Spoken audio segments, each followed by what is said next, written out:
This week has been full of surprises for me.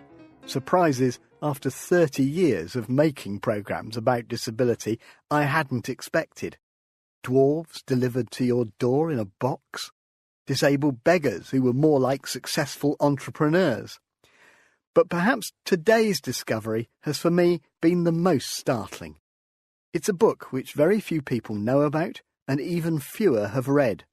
A personal exploration of what it's like to be disabled in the 18th century. It's full of insights we like to think of as modern. And it's beginning to be regarded as a landmark in the history of disability. The book's author was an 18th century MP, William Hay, who was born with spinal curvature. His Essay on Deformity was published in 1754. It was a success at the time, but then disappeared from view, to be rediscovered recently by a new generation of historians. And it really speaks to us now. It's funny, direct and very positive. We've given William Hay a whole programme to himself so we can hear his voice. I am scarce 5 feet high. My back was bent in my mother's womb. Those who had the care of my infancy out of tenderness tried every art to correct the errors of nature, but in vain. When they could not do that, they endeavoured to conceal them, and taught me to be ashamed of my person, instead of arming me with true fortitude to despise any ridicule or contempt. This has caused me much uneasiness in my younger days, and it required many years to conquer this weakness. And so William Hay begins his Essay on Deformity, which he wrote when he was nearly 60. David Turner of Swansea University sees this as a landmark publication. I think one of the things I really love about Hay's book really is the way in which it both describes the lived experience of somebody with a physical disability in 18th century London. You get a really vivid picture of what it's like to walk down the street, of people being insensitive towards you, hurling abuse in some cases. But at the same time, you get a real sense in Hay of how the experience of living with his disability, of trying to see himself without the shame that he'd been taught to view his disability, how that made him become a better person. I am in danger of being trampled on or stifled in a crowd, where my back is a convenient lodgment for the elbow of any tall person that is near. When I have been drawn into a country fair, cockpit, bear garden, or the like riotous assemblies, after I have got from them, I have felt the pleasure of one escaped from the danger of a shipwreck.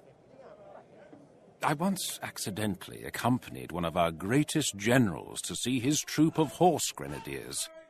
I never was more humbled than when I walked with him among his tall men, made still taller by their caps. I seemed to myself a worm.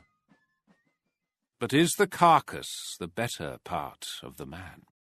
And is it to be valued by weight, like that of cattle in a market? That's really interesting, because he has to walk the line. He's laughing at himself and almost catching himself at it. That's when you hear the flashes of anger and assertiveness. Naomi Baker of Manchester University. William Hay's an interesting character and his essay is full of contradictions, so anything that you say, you can almost say the opposite. I think there is a large extent to which he's internalised negative judgments about his deformed body, as he refers to it, and he accepts almost that he should be ridiculed, and he ridicules himself, doesn't he, as a way almost of countering that and taking control of that. Is this, do you think, an early form of something which disabled people are often accused of by other disabled people, which is this self-deprecatory attitude to kind of make yourself acceptable? Like, I know what you're laughing at and you can laugh at it, but am I reading that in? I think he almost openly admits that at one point in the essay when he says all you can do is bear the abuse like a man and forgive it like a Christian and kind of counter it by ridiculing yourself first. He kind of admits to that. And so obviously that's a very compromised and difficult position that he's in. I always had an aversion in my childhood to dancing masters. and studied all evasions to avoid their lessons when they were forced upon me. For I was ever conscious of myself, what an untoward subject they had to work on.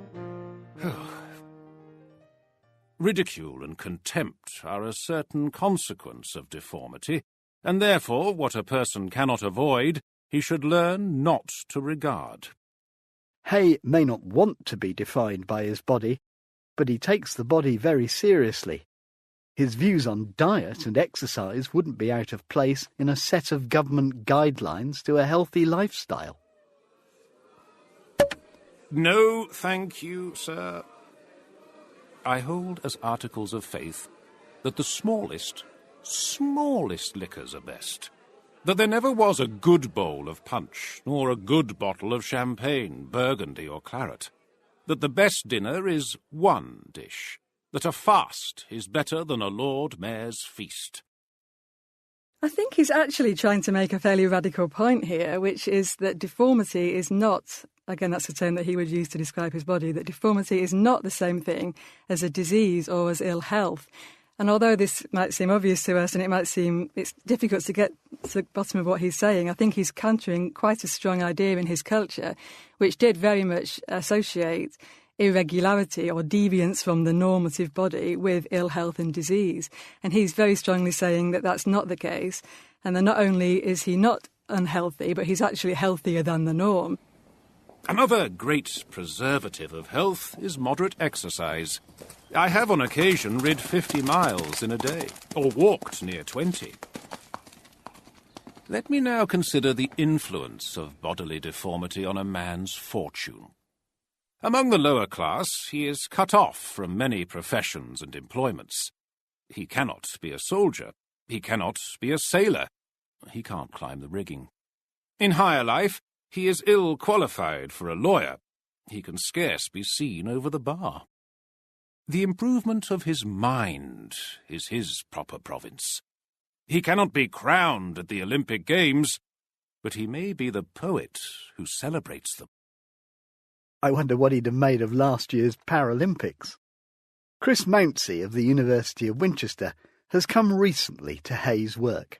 I love the way he gives us a list of ideas that if you're disabled in any way, you can't be a dancing master, but you can be a schoolmaster. You can't be an actor, but you can be a producer of plays. You can't be a herald in a profession, but you can be a merchant. You can't be a soldier, but you can be a strategist. He says, use what you've got. Use your brains. Use the part of yourself that is not disabled. And again, that's very modern, isn't it? This idea that you take what you've got and you say to people, when you lose a job, maybe as a disabled person, well, I can still work for your company because I understand it. I'll do something else.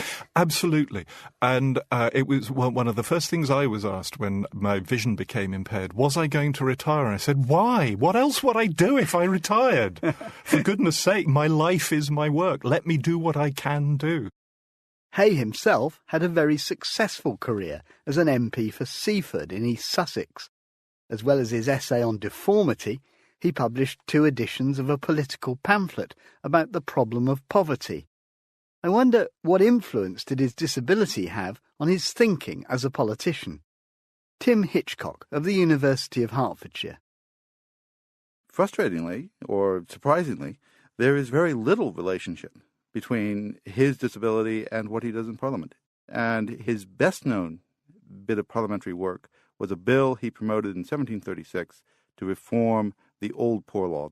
Hay was actually trying to create more workhouses. So this was in no way really trying to improve the lot of vulnerable people, as we would perhaps call them now? Absolutely not. It is entirely about disciplining people to work. And that would include people with disabilities? They made no distinction. So, I mean, what's fascinating about that is when Hay finally writes his pamphlet, what we see is quite a perceptive idea in modern terms of the idea of disability and the way it's seen. But it sounds from what you say as if he doesn't see that as applying to lots of other people who we now would. The pamphlet is incredible and beautiful, and it really is a kind of psychological exploration in many respects. But I don't think that he applied any of that thought to an empathetic engagement with the poor. He's a real snob, I'm afraid. He very much displaces ideas of monstrosity and deformity onto the vulgar, onto the mob. He talks about them having prominent bellies and about that being a sign of their indulgence, of their appetites, and how that means that they're the ones who are ugly, they're the ones who are unhealthy. And he's differentiating himself very much from them. So, on the one hand, he's coming up with what we would say are quite modern ideas, like, disability pride, in a sense, although he would never have used a phrase like that. That on the one hand, but on the other hand, this idea that he's actually superior to the kind of people who insult him. Absolutely, because he thinks that he lives by his mind. And I think it's very interesting that the very last terms he used to describe himself in the main part of the essay, when he says he's a rational creature, and that's how he wants to be seen. He's a rational creature. He's someone who's in control of himself. And that's how he defines beauty, and that's how he defines healthiness. And he's insisting that he is healthy, he is beautiful in the sense of the culture would recognise, in terms of intelligent, rational, educated, civilised. And it's the people who are not those things who are the ones who are deformed and ugly. William Hay is in some ways an uncomfortable role model for the disabled trailblazer, very much a privileged man of his time. Still, for Chris Mounsey, Hay's work remains an inspiration for disabled people now. In him, disability had found a voice. I think it's very complex because there is a certain sense of you've just got to get on with it, and there's a certain sense of having to live with the body that you have been given. But then there is also a sense of horrendous injustice. When he says it is the back in alto relievo that bears all the ridicule, he had a twisted back and people made fun of him, and he hated going out in public because of the way he was treated. It was disgraceful. That's why disability history is so important, because we need everyone to know that we are human beings, and we always have been human beings. Chris Mounsey. And making these programmes has made me realise too just how much these previously hidden histories do matter.